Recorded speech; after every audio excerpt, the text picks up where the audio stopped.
no coiners, new coiners, pre-coiners, shit coiners, Bitcoiners of all description. Good morning. This is Daniel from the Bitcoin Citadel here for day 5 of Citadel summer out here at this beautiful spot. And let's talk about Bitcoin. Today I want to talk about the cycle of change, which everyone goes through on their Bitcoin journey from being a no-coiner to being a Bitcoiner.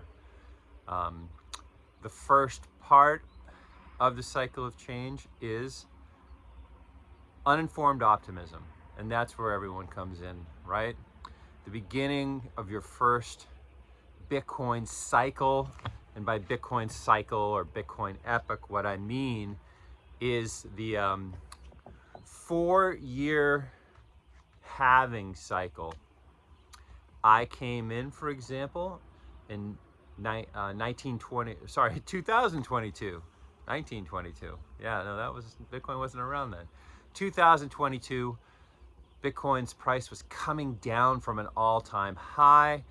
Here it is now in June, the end of June 2025, and Bitcoin is on its way to a new all-time high, I think, I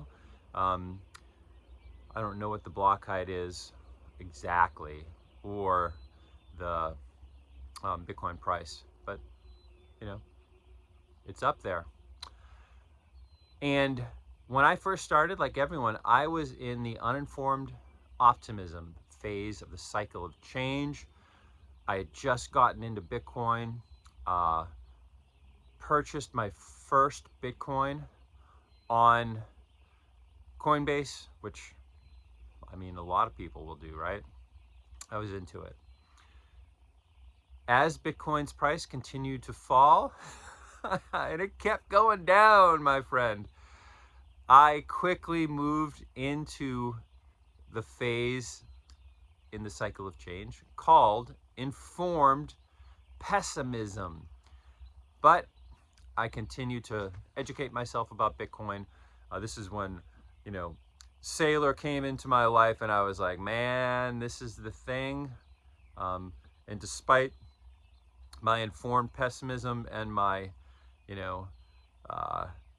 anxiety every time the price went down further and further, I actually got into the breakup with Nolan Bowerly around this time. So I had a lot of conviction and some good sources of information that were helping me during this time of informed pessimism about Bitcoin. From that point, we reached the bottom, and that's in the cycle of change called the Valley of Despair, right? This was when things were really tough. This is when Bitcoiners were soul searching, and even Bitcoiners I know, because I started to meet people at that time. Even Bitcoiners I know who'd been around for a while, that low, when we hit 16, was pretty bad. People were starting to. I was a new coiner at that time. I'm kind of becoming a Bitcoiner, I think, and I held on. And when you hold on through hard times like that, and the price is going down and then up and then down and then down and then down and then up a little bit, right? Chopping sideways, but going down. That's when you really start to form conviction. And I was able to get through that. By this point I was DCAing, and I was starting to really get serious about Bitcoin. And I was psyched about it, because you get to the point where when the price is low, you're like, that's awesome. This is an opportunity to buy. And you try to stack sats.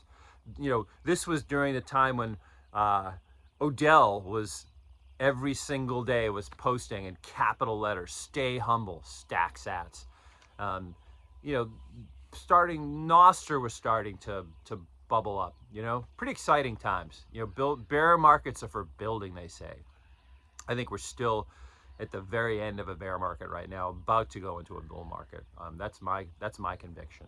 I think when the price of Bitcoin, the all-time high price reaches an all-time high against gold, that's when I think we're really in bull market territory. So the big push this time is still ahead.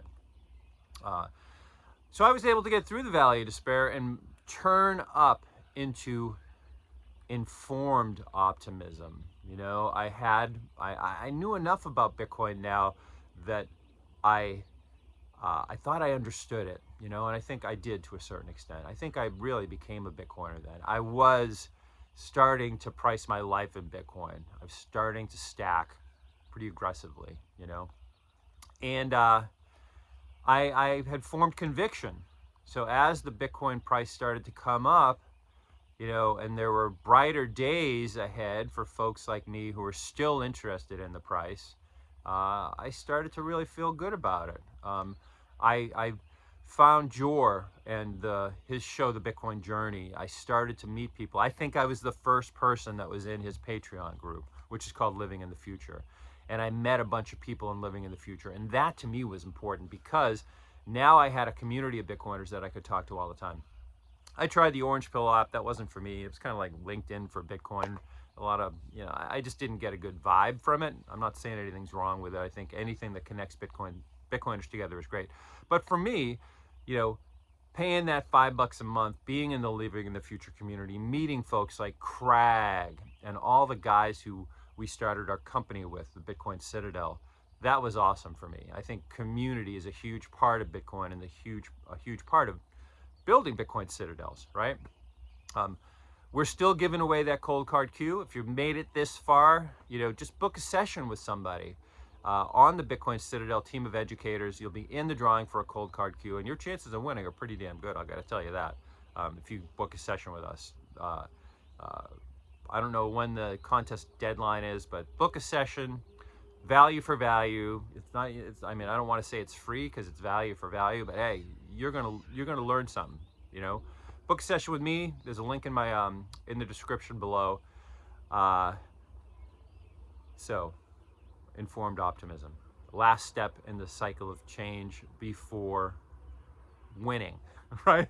And that's where we are right now. We're in that point of, or I'm in the point of winning in my Bitcoin journey. You know, go through a whole cycle. I guess I'm not quite there yet, but go through a whole cycle, and that's what it's going to be. You're going to go through the whole cycle of change, and you're going to be winning. That's it for this morning. I'll be back again tomorrow here in this beautiful spot. The sun is up now. As Nolan Bowerly says, Bitcoin is running, and all that we have left to do is have a great day. So you have a great day, and I'll talk to you tomorrow.